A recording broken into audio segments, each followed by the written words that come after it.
Today, video games are a franchise. They're everywhere.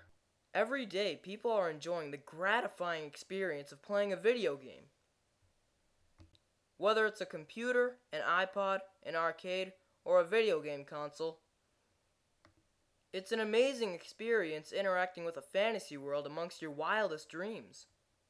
However, in 1983, consumers in North America lost interest in the video game console industry due to an overblown market of lower quality games from smaller companies. People decided that a computer was a much better investment than a video game console. By 1984, all North American game consoles were discontinued. It was a tragic time in history. But in 1985, a hero would come along to save the industry forever.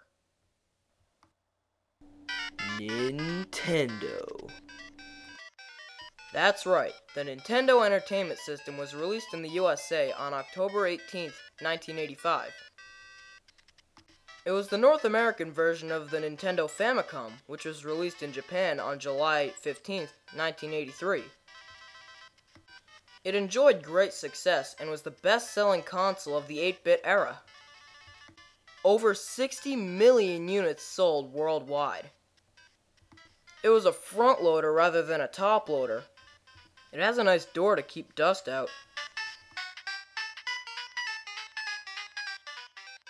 You have the option to use RCA or coaxial, which is pretty cool. The controller is very unique for its time. Instead of a fire button or a stupid keypad, the NES features a B button and an A button. Also, instead of a joystick, the NES has a D-pad, which works great for platform games. And if you know one thing about the NES, it has a lot of platform games. This is what an NES game looks like. You put it into the system like this. It's like a toaster oven. One thing that everyone who owns an NES should know is that every time you put a game into your system, you're breaking the 72-pin connector.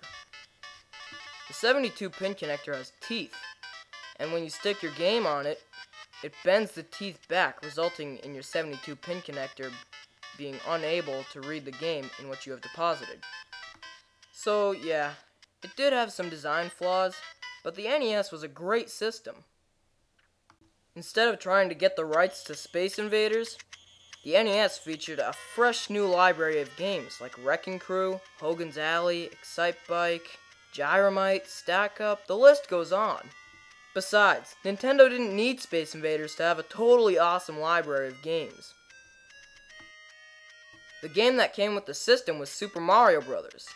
Everyone has heard of this game, and it is most definitely a classic title. So without further delay, here is Super Mario Bros. Super Mario Bros. Is an outstanding masterpiece. Stomping on enemies is so satisfying. Power-ups include Super Mushrooms, which make you larger in size, Fire Flowers that allow you to shoot fireballs, and Star. The control works great. Jumps are timed accordingly, nothing's delayed, and when you die, you know it was you who screwed up. It really makes you feel like you're interacting with Mario to try and save the princess. The game provides a good amount of challenge. You gotta use some strategy to kill the enemies and get through parts. But it's not too difficult though. It's not like you can just walk through the whole level, unless of course you go through the warp zone. For those of you who don't know, the world famous warp zone allows you to skip to different worlds in the game. I usually don't use the warp zone unless I want to beat the game faster. Nintendo outdid themselves with Super Mario Bros. It looks, sounds, and most definitely plays awesome. I can't think of any flaws in this game. It's awesome. If you own an NES, this is a must-have. See you later.